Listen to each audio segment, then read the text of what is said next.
Alright, so after I posted this video here on Vimeo and a few other places, I then posted how I was able to map UVs on the same sim in Houdini, and I got several questions about how that was done, so I thought I might take a little bit of downtime that I have and explain how I was able to do this. Now, it's not perfect.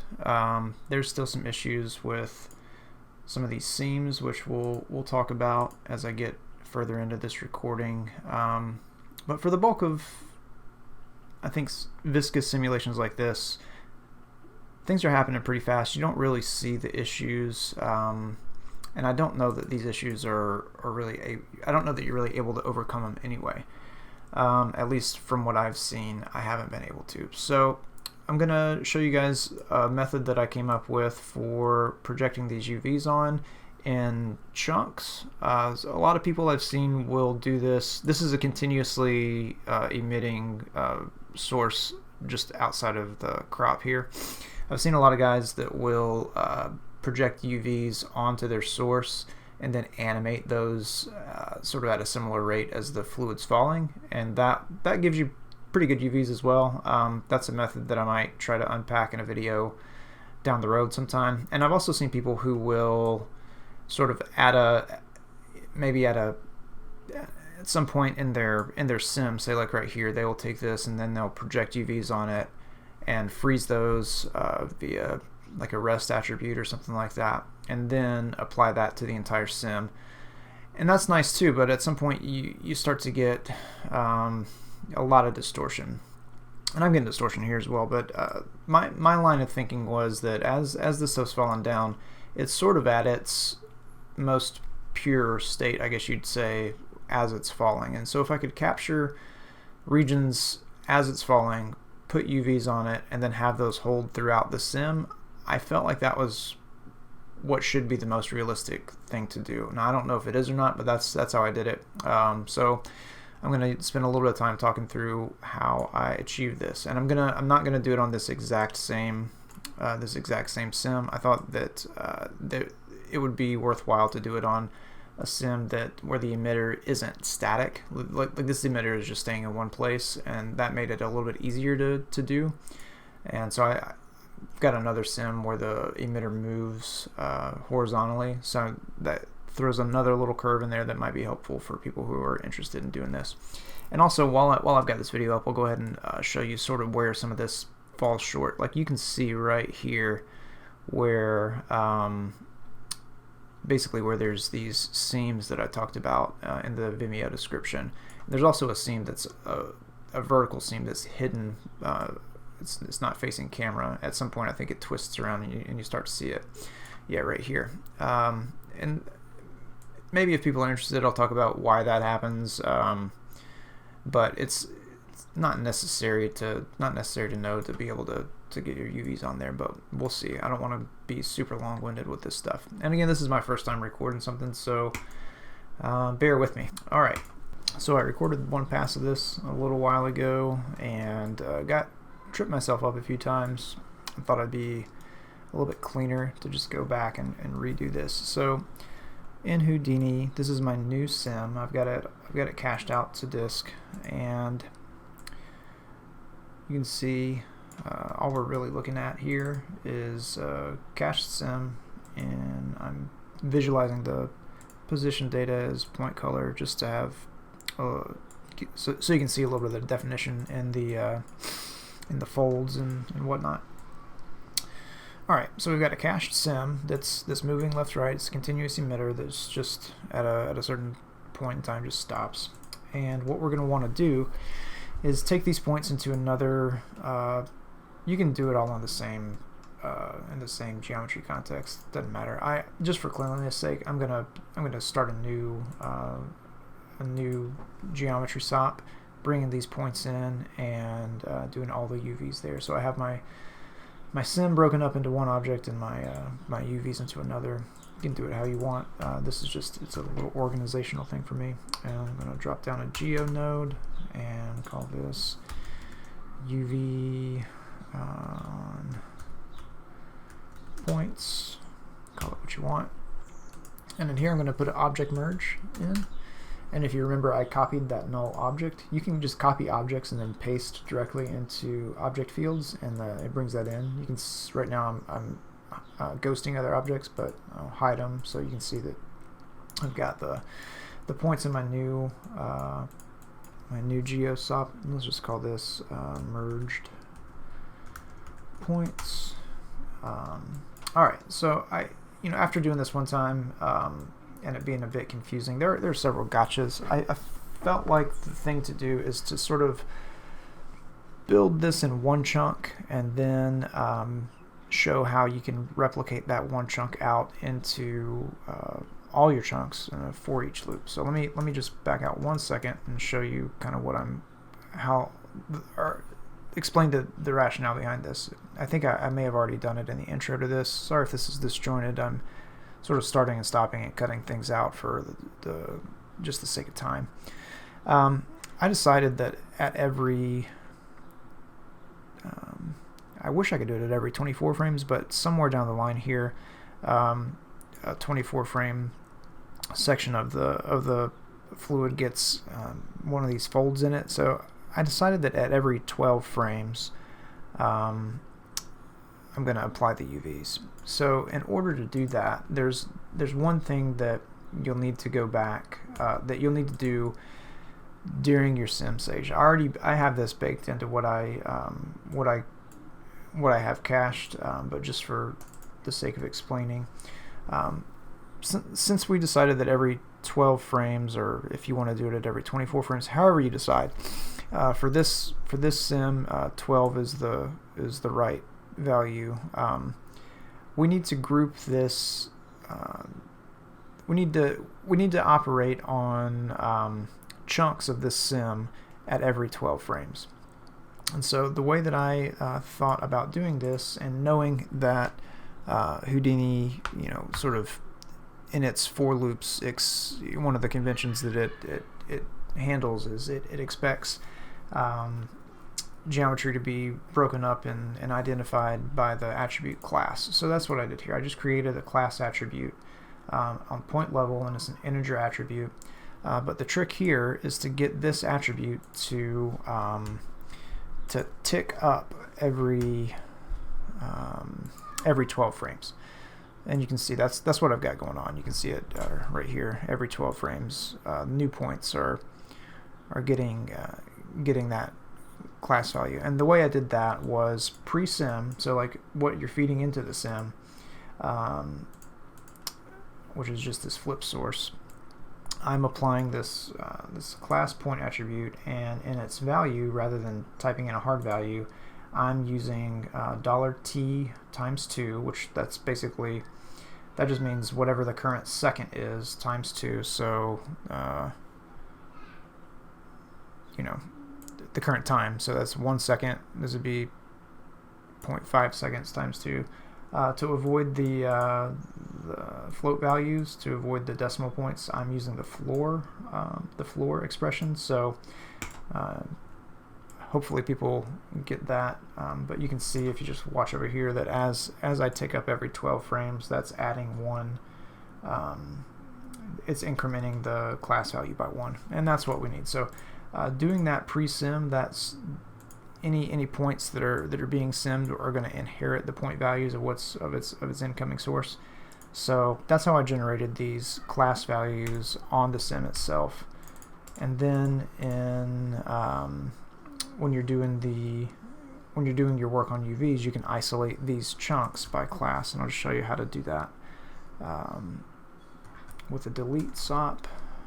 And so what I'm going to do is I just want to change this to delete non-selected, run over points, and I'm going to do this, use an attribute in the group field, so at class equals 0, and now I've got isolated points here of just those first 12 frames. Now if I were to change this to 3 or 2 or whatever, you don't see anything at first because you haven't gotten there yet, but as soon as you reach that time threshold where those points are birthed, then you get those points. So this becomes really handy when you're working in a for loop, because that way you can just work on those chunks, and then at the end of the loop it can compile all those and merge them back together at the end of it. So again, what I'm going to do, just for the sake of clarity, because it's easier to see what's happening when you do it on one piece before we hop into the loop, I'm going to operate on this first piece. I didn't want to do the very first time step. That's why I did class equals 1 rather than class equals 0. The first time step was a little bit of a shorter one, so I wanted to do this here. So the idea behind what we're after is that I need to project UVs onto this chunk, but it's moving, so I can't do that. The way to do that is going to be to make a freeze frame using a time shift. So drop down a time shift, and I know that this is the points that have the class 1, so that's at the first, basically that's at the first time increment. So the frame that I want to do that at is 24. But actually, if you look at this, at frame 25, there's like one frame of particles that are being birthed at one frame greater than my sort of clamped time step. So it looks like at frame 25 is going to be where I want to freeze frame this and start with my UVs. So since we're not working in a loop right now, I'm just going to type in frame 25, and now that's frozen. Then you can project UVs onto the points by using a UV, what is it, project, UV project. So I'm going to do that. In my last sim, I used cylindrical UVs. This one is a little more flat, so I think using planar makes more sense. To visualize what I'm doing, I'm going to grab an attribute from map sup, and I want to look at the UVs, which is what this does by default. But like I said, we're projecting this on points, not on UVs. So now you can see that we've got some UVs going on, which is exactly what we want. And it's even set to orthographic, which is planar, which is good. But I need to have these, I just click the initialize button because I want these to be sort of fit to the object a little bit more. I'm actually gonna just stretch these out just a little bit. I'm gonna do that in the viewport. You can do that by tweaking these values, but you can also just tap enter to grab your manipulator, and then Y will cycle through the different handles. So I'm just stretching that out a little bit to give myself a little bit of pad. But in essence, that's what we want. So now we have UVs on a frozen section of our sim. But what I need to do is to now apply that to this moving piece. Now I can't do that with an attribute transfer because these are in motion, and attribute transfers operate off of sort of a distance threshold. But there is an attribute copy that does more of, it actually does the exact thing that we're looking for. So here's my attribute copy, and I'm going to tell it to copy the UV attribute. And let's see what that's doing. Well, that's not doing what we want. And the reason for that is that this has a slightly different, because this is starting at 0, this has different point numbers than this. Okay, it should have different point numbers, or they vary. Yeah, this one has a constant point number, or a constant number of points. It's about 17,300. This one, because it's in motion, it actually starts. You see how the point numbers are counting up. I think they end up with the same amount of points, but because they're counting up, it's just not quite right. So if you take this into account before sim, you can, in your I'll go show you where it is in your .NET. You can add an ID attribute, which I should have done. I just forgot to do it. The other thing I'll mention while I'm in here is you should turn reseeding off, because reseeding will mess up your point count and couple other things. So in my tests, I've had success getting these UV zones with reseeding off. I can't confirm for certain if you turn reseeding on, if that will kill that or not. It may work, may not. But anyway, what you need for this to get these UVs to match by the attribute copy is you need an ID attribute, and I forgot to turn that on before my sim, and I don't want to recache it. So the way to fix this is to add a attribute wrangle, and all I'm going to do is create a ID attribute by saying @ID equals the point number. And it's important to do this, particularly when we get into the loop. You need to do this before you get into the bulk of what's going on here. Okay, so once you've got your ID attribute created, you can then say you want to match this copy by the ID attribute, and that will give you exactly what you're looking for. And that's perfect. So the only trick now is, so we've got it one time, we just need to do this for every 12 frames. Now I started out when I was doing the other project that I posted, that I started out just sort of brute forcing this, like doing this process over and over again in a really long chain, and then I started thinking this is dumb, and it's also, if you do it like that, it's not very procedural. If your sim changes, some other things could change down here, and then you got to do it again. Or if you're in a new project and you want to apply UVs down the road, like doing this by hand is not the way to go. So I had the idea of doing this in a for loop. Now we added this class attribute so that we can do that. So I'm looking for a for loop with each connected piece. Okay, now what this does, by default this is not set up just right. You run into problems, but this is the way to do it. By default this is looking by default this is going to create the class attribute for you based on primitive connectivity. We don't need that because we already have our class attribute, and we also need to run this over points, not primitives. Okay, now the way that these loops are set up by default is they are set up to iterate over pieces or points, and for whatever reason, I haven't put my finger on it, that doesn't work in our case. What we need to do is we need this loop.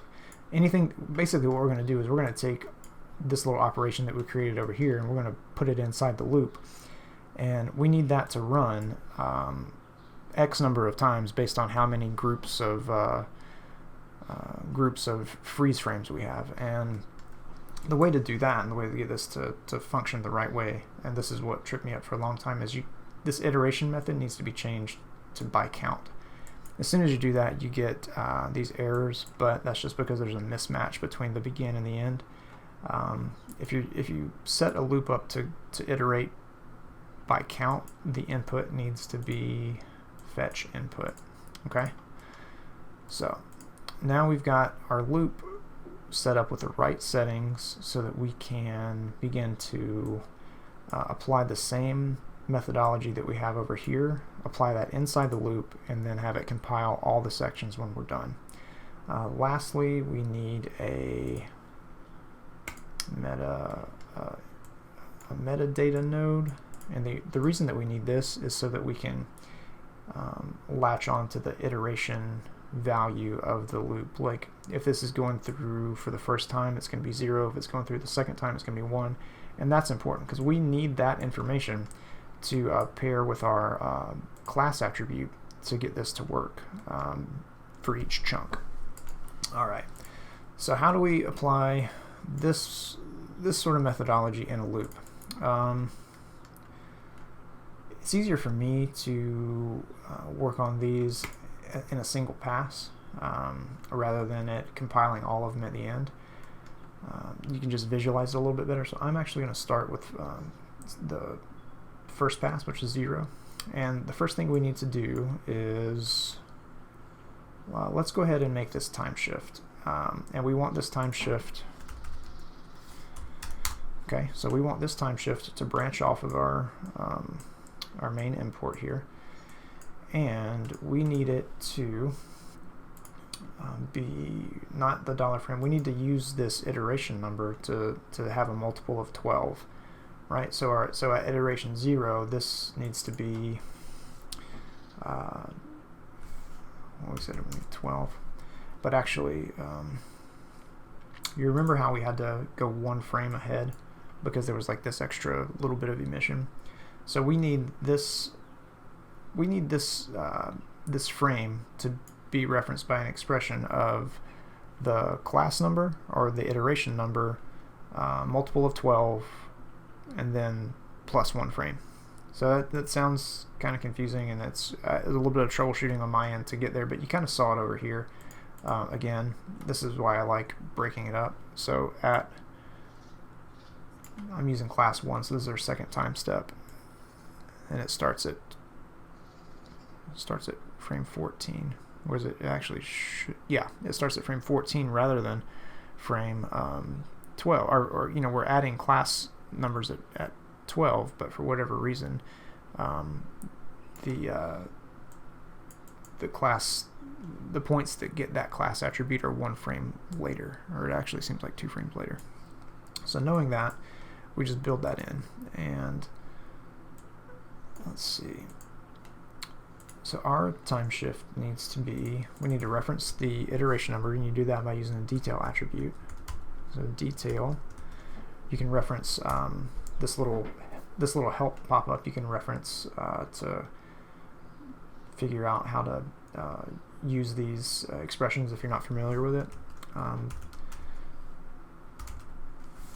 So we're going to reference that metadata node that we have. We're going to reference the iteration attribute, and attribute index is 0. So just doing that, that's going to give us frame 0 because that's the iteration number. So all this attribute is just pulling the iteration number in. But we know for if we move this to 1, maybe that'll. We know for frame 1, which is what we did over, or I'm sorry, for the second iteration, we know that this time shift needs to be 25, a value of 25, not just 1. So because this iteration count starts at 0 rather than 1, let's go ahead and add 1 to it. I'm just going to put this in some brackets, and so this is the value of our iteration plus 1. So now we have 2. Now we can multiply that by 12, and now we should have 24, but we know we need 25. So lastly, again, I know this is a little bit goofy, I'm just going to add another 1 to it.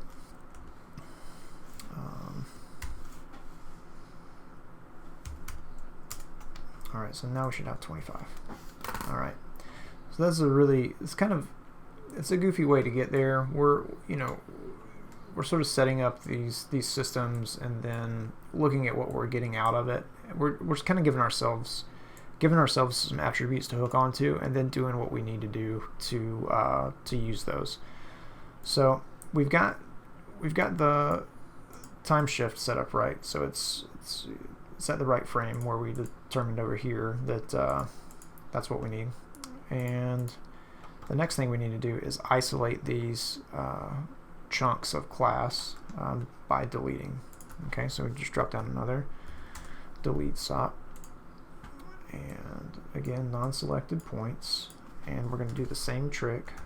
Class equals, we're in our second iteration, which is 1, right? So these should match exactly. Well, don't they? I'm not. They match exactly if you're on the same frame. Okay.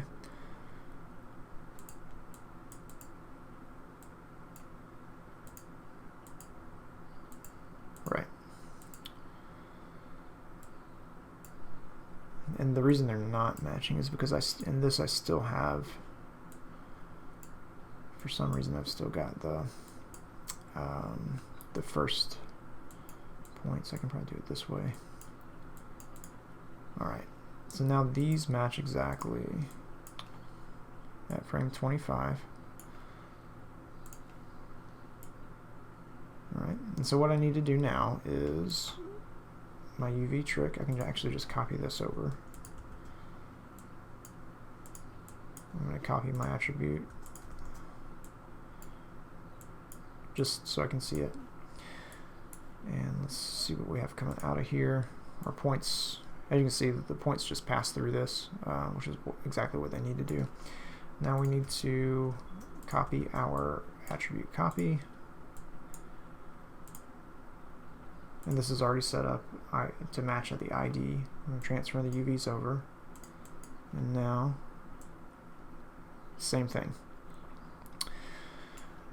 Now the only thing that we need to remember is, just for testing purposes, I just typed in a 1 here, and that's not going to do it. When we turn this off single pass, it's not gonna work at all, because we're deleting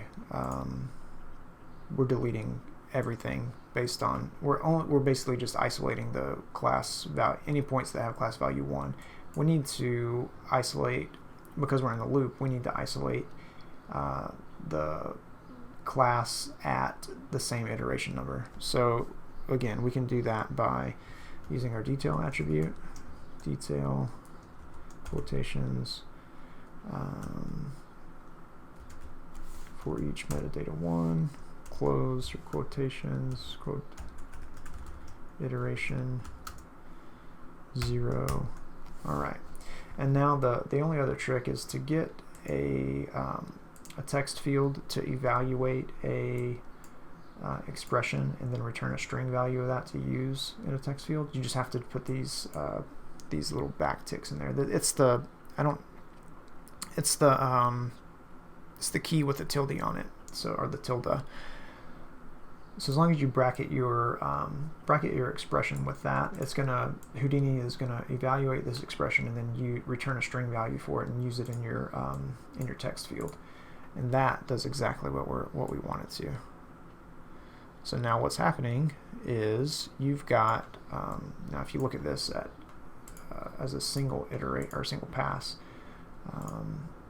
at every time step, which is 12 frames, we've got our UVs being applied and being transferred, right? That's exactly what we need, but we don't. And by turning off that single pass, it's compiling all of them. That is exactly what we want. The last thing is, I don't have enough iterations here. It defaults to 10. I think we need around 12 or 15 to get through the end of our sim. It just adds more times it's going to run through that loop. So just add enough. Let me just make sure that, yep, that's the end. I think maybe even 14 is enough for me. Yep. So that's it. That's how you get the UVs mapped. I hope that makes sense. I hope breaking it down by doing it once and then showing how you apply that in the loop with referencing the iteration number of the loop. I hope that's helpful. What I'll do is I'll render this out to have something to show, and actually I'll also show you how I transfer these UVs over to a mesh. Right now you can see that this is looking really good. I'm actually really happy with it. There are some seams that you see. I'll select the points. Well, that's not good. You see some seams right here, and this is just where this is inherent with UVs on points versus UVs on vertices. I'm sure a lot of people know what I'm talking about, but you can see, like, so this chunk right here, that's one iteration of the UV loop. Well, I'm seeing if I can get two of them in there. So this is one chunk, and you can see where this repeats on the next chunk. And what's happening here is this corner is going to be 0, 0 in your UV. This corner is 0, 1. This corner is or I'm sorry, this is 0, 0. This is 1, 0. This is 1 0, and maybe I'm messing this up. Anyway, this is 0. If you think about it, if you think about UVs as x and y, this is 0 0, this is 0 1, this is 1 0, and this is 1 1. So the values right here underneath this seam are actually 1 0, and this is 0 1. So what Houdini is trying to do is points can't share multiple UV values. So in between, like these, the distance in between these 2 points, Houdini's trying to interpolate and squeeze all the values between 0 and 1 in that tiny little space. And you'll see it. You'll see that more clearly when we mesh this thing. Now I'm not gonna go through my method of yeah, I'll go ahead and go through my method of meshing these things. I don't typically use the fluid mesh like in the one single node. What is it called? Fluid surface. You can use this. I don't usually do it. I feel like I have a little bit more control if I just do VDB from particles and then smooth this a couple of different ways and mesh it like that. The reason nothing's showing up here is I have to turn that all the way down. It's way too coarse. Let's just go a 1 for right now. You can see this way, this spherical method of basically just putting spheres on each point, you retain a lot of detail this way. Now, I mean, you'll eventually go through and smooth some of that out, but you do just retain a lot of detail. I like to choke that point radius down a little bit and then reshape the STF. I close it. Defaults to dilate. I just turn that to close. And that sort of blends them together some. You don't want to go overboard because it'll start to get some odd issues in the folds. And this is probably about as far as I'm gonna push this. I will do a smooth STF. Sometimes I'll do multiple smooth operations just to get it closer to where I want it. But for the sake of speed, I'm just going to do it like this for now. Maybe I'll change that back to mean value.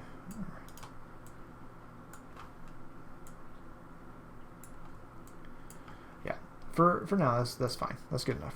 And so then lastly, we just convert this to polygons. Convert VDB. Change that to polygons. Okay. So it's really dense mesh. I'm not going to do anything to really optimize it. I just want to show you how to get the UVs on here. Yeah, again, if you use this method, you can transfer the UVs directly. But I feel like there is some value in doing it on its own.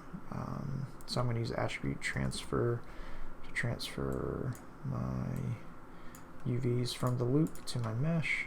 I'm actually only gonna transfer the UVs, not anything else. Then I'll drop down a UV quick shade just to take a peek at how this is working. And you can see that, let me turn this on smooth shaded. It's looking pretty nasty, and that's just how these come through to begin with. When I transfer attributes, I like to turn this value as far down as I can get it and it still work. And I turn the sample count up. In this case, way up. Maybe like 100 or even like 200 to get it a lot smoother. And you can see this actually illustrates what I was talking about with how it blends. You know, like in reality, like points around here, we're probably getting a UV value of, what would that be, like 1 0, and this one was 0 1. And in between there, even if these points are infinitely close, Houdini still they're not overlapping, and they can't share a value. So Houdini interpolates that 0 to 1 and squeezes another entire UV tile in there. So the way to make this less noticeable is, from what I found, is just to blur it and blur it and blur it a lot. And that's in essence what's happening when you increase this. You can keep going, and you can see that it blurs that value out more and more. And there's a point where it just gets to be ridiculous, and it's a heavy blur. I also this is actually looking pretty good. I'm not too unhappy with that. But if you want to take it further, you can do an attribute blur and just blur the UV attribute, and that will do the same thing. You have to really crank it.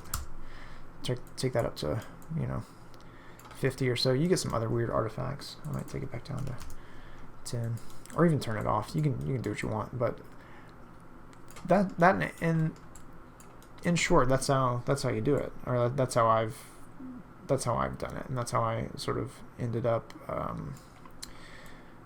with these kind of UVs on viscous fluids, and they hold. It looks nice. I'll do a render of this, do a little redshift render to show what this looks like. Overall, I'm pretty happy with it. I thought that with a moving emitter, like I said, my emitter's moving from right to left. I really thought with that I might have to do some kind of point referencing to get my let me see if maybe you can see it here a little bit better. To get my UV projection, I really thought I was going to have to like sort of have this come left, right, across. I ended up not needing to because I just did a planar projection. Now, if you did a cylindrical projection on this and your emitter's moving, you may have to tie this transform to a referenced point from your transform that's controlling the transformation of your emitter. That's possible. You can even do that at each time step and have that clamped. For my case, it wasn't necessary. I thought it would be, but and I did a version of this before I recorded where I was referencing that, but it just ended up not being necessary. So again, I'll kick off a render of this, and you'll be able to see what that looks like. Thanks for watching this. I hope somebody found it useful. Hopefully it explained the process of this well enough. If you got any questions, reach out in the comments. I'll try to get back to you. I'm going to try to make some more tutorials. I've found probably as many people have now. They got a little bit more time on their hands, so I'm going to try to get some useful information together and out there for people. The Houdini community is really generous with knowledge, so I'm trying to contribute to that. I also understand that people sometimes don't have time or interest to listen to a long-winded tutorial about stuff like UVs. They just want a setup that works. If you're one of those people and you just want to grab this project file, I'm going to throw it up on Gumroad and see if anybody wants to pay a few bucks for it. They can have at it, and if they want to take the time to build their own setup, that's probably going to be a little more useful anyway. So hope this was helpful for someone. Thanks again. Bye.